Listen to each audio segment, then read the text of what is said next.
Hi, welcome.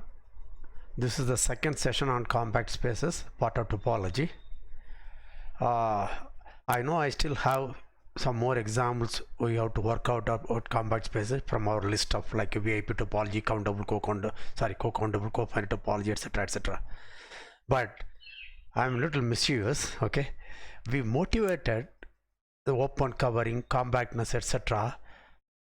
Okay, by looking at continuous real valued function on a space which is locally bounded. I wanted to conclude it is actually bounded.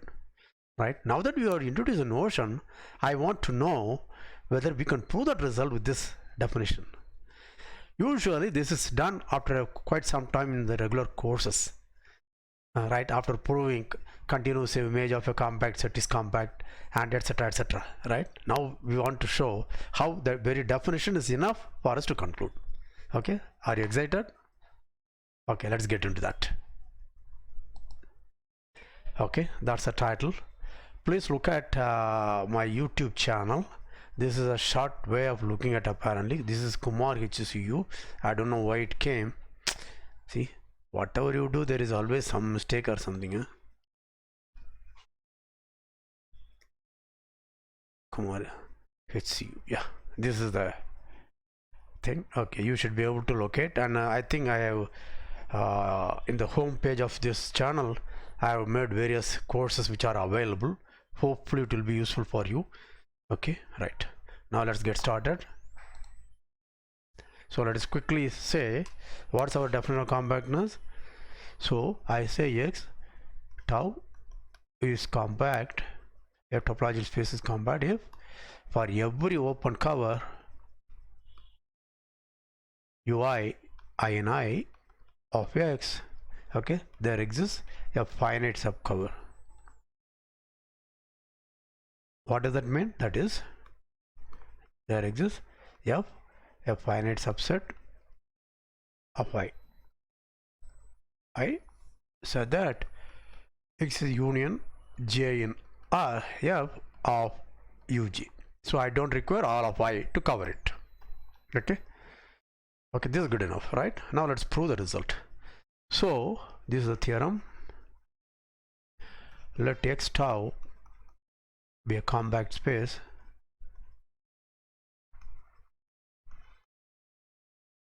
let me just see whether I have started recording.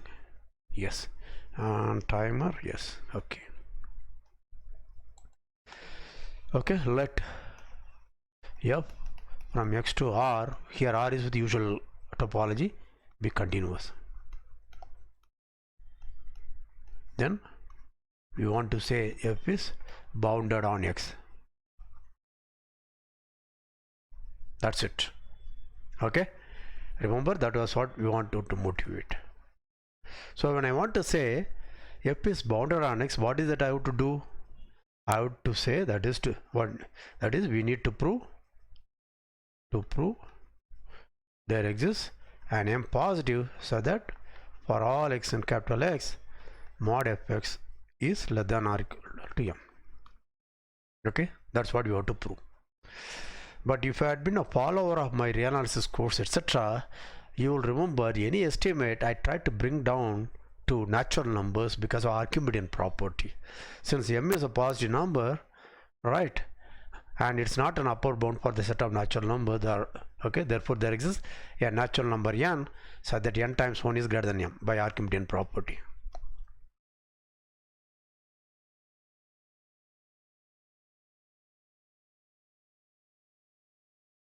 Okay, there is a natural number n. Therefore, enough to show there exists a natural number n so that mod Fx is less than or equal to n for all X in capital X. Is that all right? Okay. Now let's look at this. So what I want to do is let me define for every natural number n in capital N, let me define un to be the set of real numbers X so that modulus Fx is less than n. Okay, right. Now what do you know? Remember, if f is continuous, implies mod f is continuous. And what is this? Therefore, mod f is less than, this is same as saying mod f inverse of, okay, minus infinity to n, which is same as saying mod f inverse. This is a continuous function, its inverse image of, okay, sorry, minus into n. Okay, this is 0, close interval 0 to n, right? This is much easier. Okay, therefore un is open for all n. Is that clear? Very good. Now I claim this collection un is an open cover. Why? Because you give me any x in capital X, fx is a real number, therefore mod of x, okay, is a real number, therefore by Archimedean property,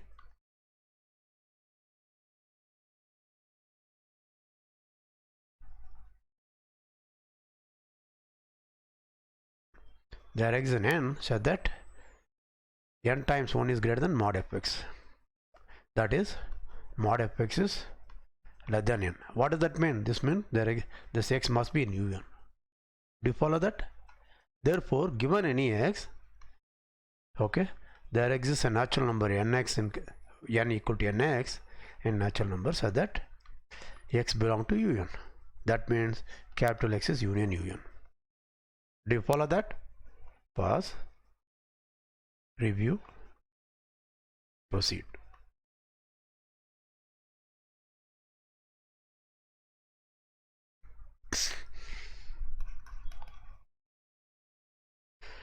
Now, what is the relation between un and un plus 1? Notice that this means if x belong to this means mod of x is less than or equal to n. Therefore, naturally mod of x is less than or equal to n plus 1. Therefore, this says un is subset of un plus 1. Therefore, what we actually have is un, okay, as n varies over n, is an increasing sequence.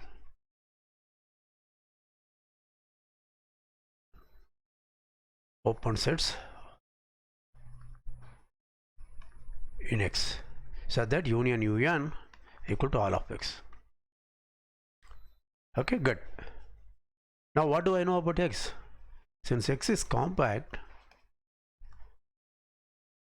okay, there exists a finite family, finite subset, so that x equal to union n in f of un.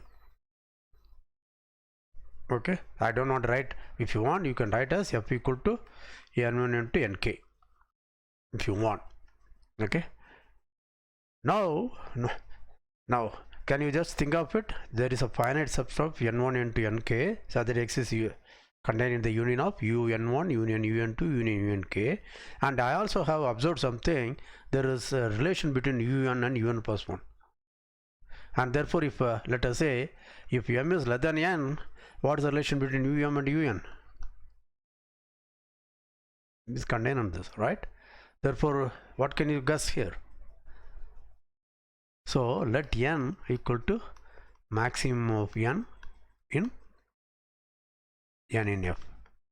That is, if you use this notation, n1 to nk, right? Then what do you know?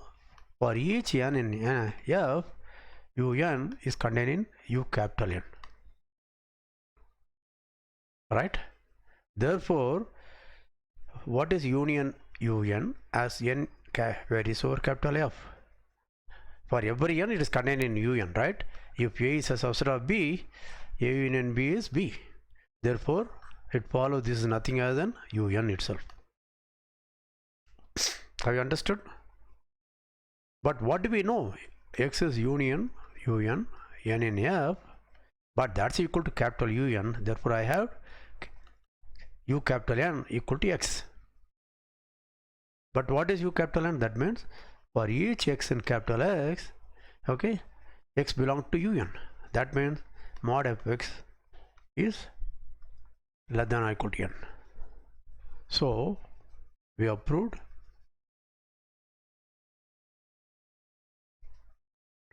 f is bounded. Okay, pause, review, proceed. You see that it's a very pleasant proof. You just used only the basic definition of compactness and no other theorem. Do you like this proof? This is usually not found in books except in my metric space book and my articles. You can look at that. Okay, what is the crucial idea in this? Okay, this un is an increasing sequence of open sets, right? Let's go through this. So this theorem can be generalized into very many ways. Suppose instead of, okay, suppose the codomain maybe C, or more generally any metric space, or if you have know what is meant by non-linear space, of course that is an example of a metric space. C is also an example of metric space, therefore more general version is metric space, right?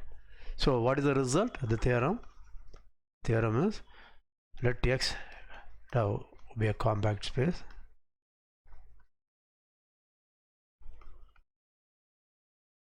okay, let Y D be a metric space, let F from X to Y be continuous, then F is bounded. The proof is exactly the similar. Okay, I will just give the idea sketch. Okay, you should know. So I have a metric space Y here. So what do I do is I fix a point Q in Y, right? Then let's look at BQ1, BQ2, BQN, etc. Therefore what do I look at is, okay, fix Q in Y, then define UN to be, how will I define? F inverse of B of Qn. Now you know this is open in Y, okay, therefore this is UN is open in X. As we argued earlier, by using Archimedean property, you know that union UN n in n will be all of X, and UNs are increasing, right? Now the rest of the proofs exactly the same, therefore you can conclude X equal to, okay, F inverse of BQN. That means F of X is contained in BQN. Okay, what does that mean? That means, okay, the image of F is F of X, okay. Here. So you start with any Y here, it's of the form Fx, right? Then what does it say? Fx, distance between Fx and Q is less than or equal to n. In fact, it is less than n because I have made it as thing. Okay, I don't remember what I did less than or equal to, but anyway, it doesn't matter. Yeah, less than n. Okay, good. So here, see, here it is strictly less than, therefore it is strictly less than. Okay, by my definition of UN, but that doesn't change the proof anyway, right? Therefore, so F of X is contained in BQN, and hence F of X is bounded subset of Qn. It is, if you know, remember my definition of boundedness in a metric space, this is correct. Otherwise, remember, if your definition is diameter, then diameter of Fx will be less than or equal to diameter of BQN, that will be less than or equal to 2n. Therefore it's a bounded set. Okay, pause, review, proceed. Okay, I do not know how many of you have followed my metric space lectures where I defined bounded set. Okay, and I have shown my definition is equivalent to the diameter definition, but anyway, I don't want to make a fuss about such things. It's becoming too much. Okay, all right. So you see that just from the definition itself, and using continuity we were able to prove the basic result, which was the one which motivated the definition of open cover and compact spaces. Okay, you should enjoy the proof, go through the proof. Now next we will prove the next theorem, and now I want the domain to be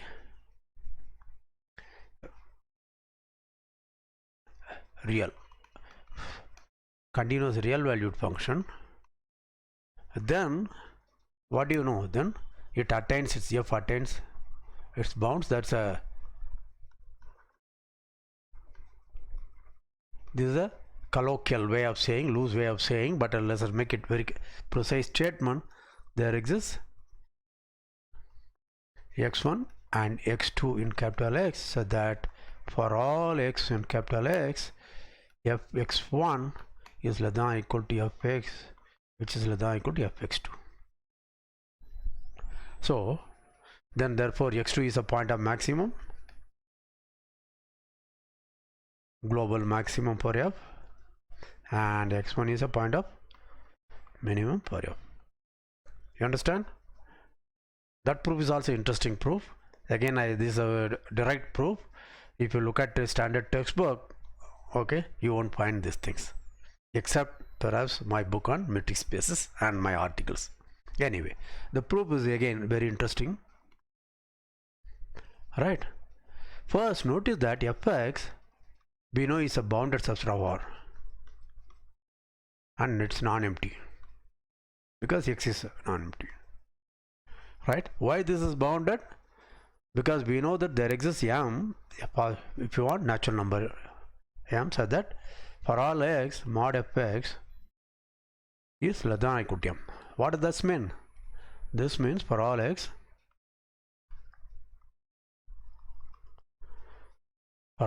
in x minus m is less than or equal to fx is less than or equal to m. That means this, look at the image set fx as x varies capital X. This is a subset of R. It is bounded above in R by m and bounded below in R by minus m. Therefore, what do I know? If I have a non-empty subset of R which is bounded above in R by the LEB property, then I know there exists. Okay, this, since I used m, let me just use an n. Okay,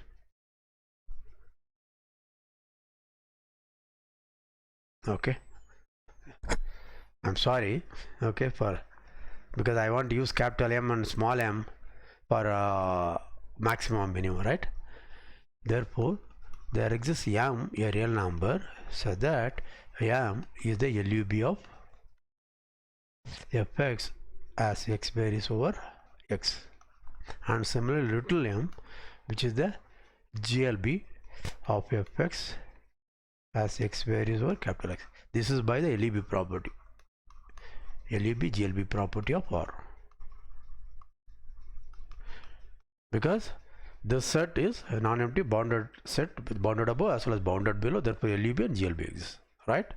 So what is that I want to claim?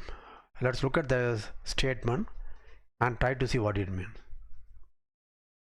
Okay, it says there exists an x at the x2.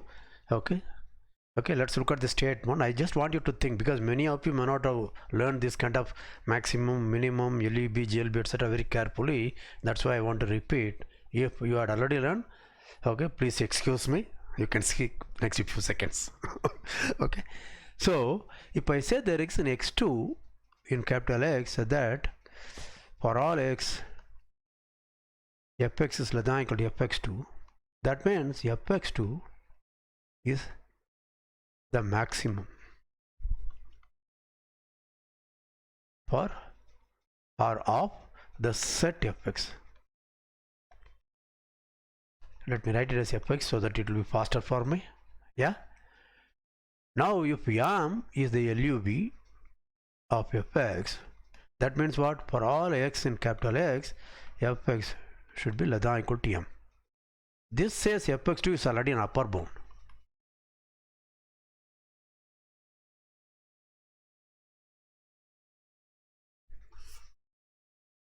right?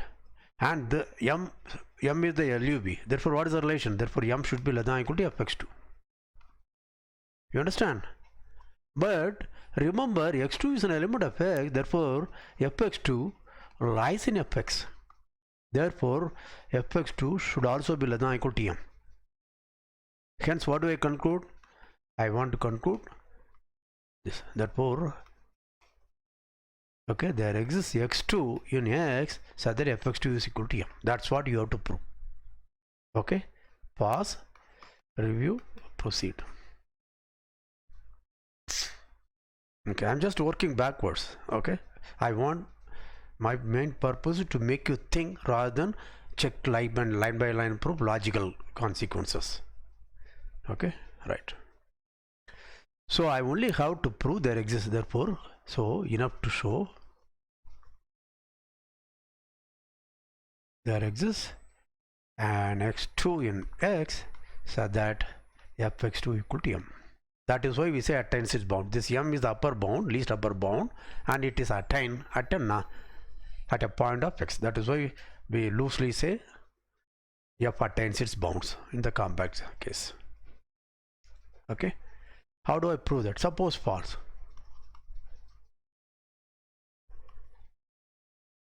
That is what does that mean? For all x in capital X, remember capital M is the least upper bound, therefore fx will be less than or equal to m, but for no x, fx equal to m. Therefore, what can I conclude? Therefore, I can conclude fx must be strictly less than m. Do you understand that? Right. Right. Now let's look at m minus fx. This is positive real number. Therefore, by Archimedean property, see, these are the things which are usually not carefully done. Okay, I usually find topology teachers are little sloppy on analysis. I'm sorry if you are one of those good teachers, please, okay, pardon me. Okay, the n times f minus fx is greater than 1. That means m minus fx is greater than 1 by n. That means fx is less than m minus 1 by n. Do you understand this? So what did we conclude? So what we concluded was, if fx is not equal to m for any x, then for each x in capital X, there exists a natural number n so that fx is less than m minus 1 by n. Have you understood this? Okay, pause, review, proceed. So I'm sure in my course you are also learning analysis, basic analysis well, right? Okay. So now I want to construct. Remember, I have to use open sets. Sorry, I have to use compactness. That means I have to find an open cover. What did I find? For each x, fx must be strictly less than m minus 1 by n for some n, a natural number. So you had already seen the last proof also. Can you think of an open cover? It is set of all x in capital X so that fx is less than m minus 1 by n. Is this open? Yes, this is open. Why? This is f inverse of minus infinity to m minus 1 by n. Alright, this is an open set of R. This is continuous, therefore this is open in X. And is this an open cover?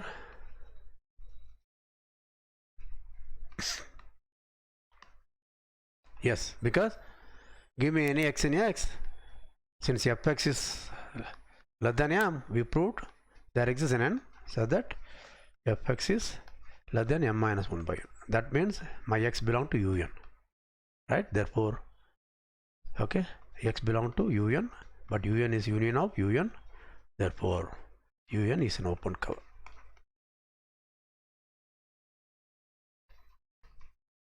Right?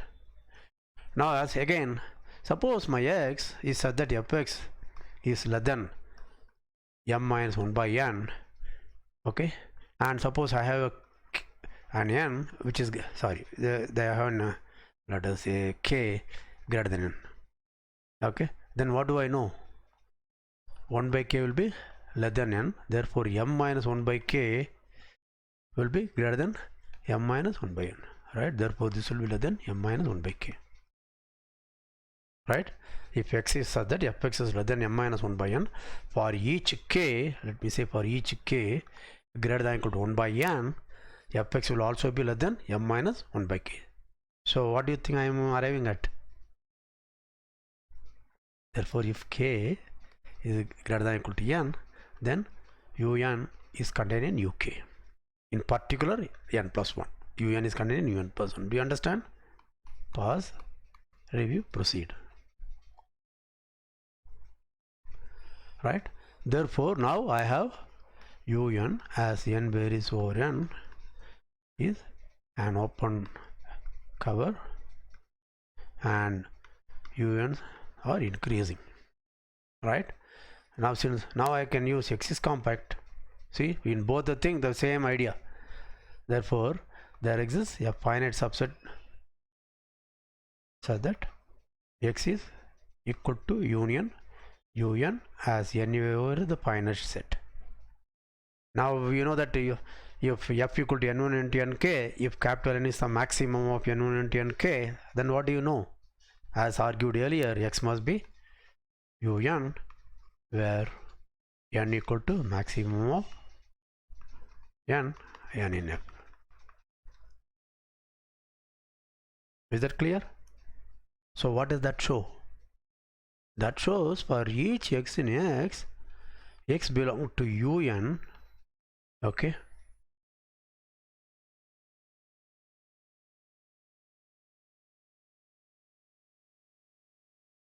this means fx is less than m minus 1 by n, right?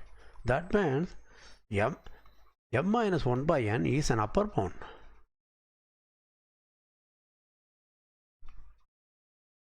For the set fx, for the image set, that, right? But m is the least upper bound. Therefore what should be the relation? M should be less than or equal to m minus 1 by n, an absurd conclusion, a contradiction if you want. Many of you may have a problem, so I am writing it's a contradiction because m is less than or equal to m minus 1 by n. Remember, n is greater than or equal to 1, therefore this is a positive, so m minus 1 by 1 will be strictly less than m, but you are saying m is less than. Okay, so this contradiction shows, what does this contradiction show? Shows that our assumption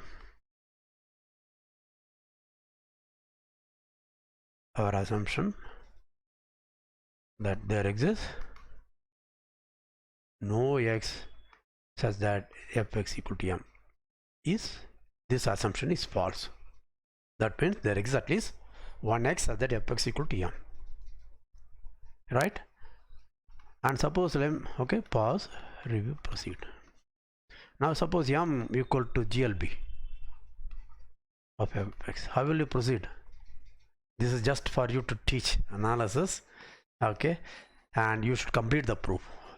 Now how do you think you do it? If m is the least of greatest lower bound, anything greater than that is not a lower bound, right? I want to say there exists an x, x1 and capital X, so that fx1, okay, is less than or equal to fx for all x. Therefore fx1 is a lower bound for fx. Okay, but what do I know? Yeah, little m is the greatest lower bound. Therefore what is the relation between m and fx? Sorry, fx1 should be less than or equal to m, because this is the lower bound, this is the greatest lower bound, right? But remember, my x1 is in capital X, therefore what's the relation between, for each x in capital X, what's the relation between fx and m? Fx is greater than or equal to m, therefore I know fx1 is greater than or equal to m, therefore these two shows fx1 equal to m. So I have to prove the existence of x1 in x so that fx1 equal to m.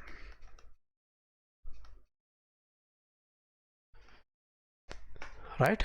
Pause, review, proceed. I'm just giving the proof, going a little fast so that you'll have to work back again once more. Right? Now how will I argue?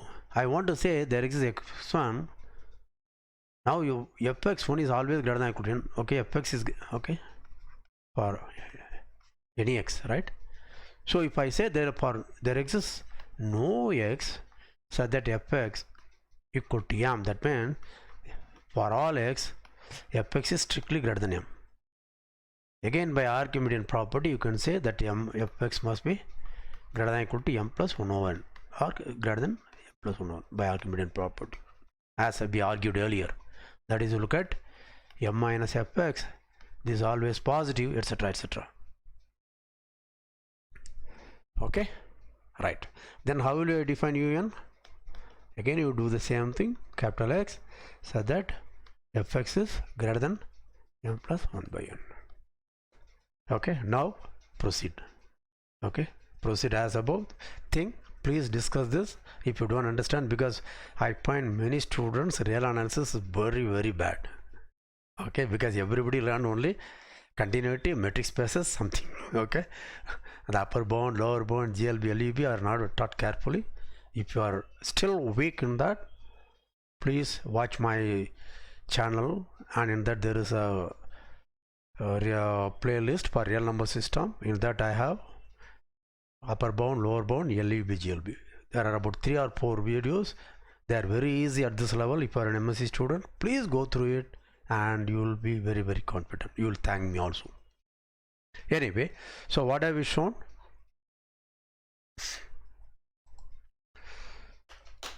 Okay, so you can see with our definition, we tried to motivate open cover and compactness using continuous real valued functions.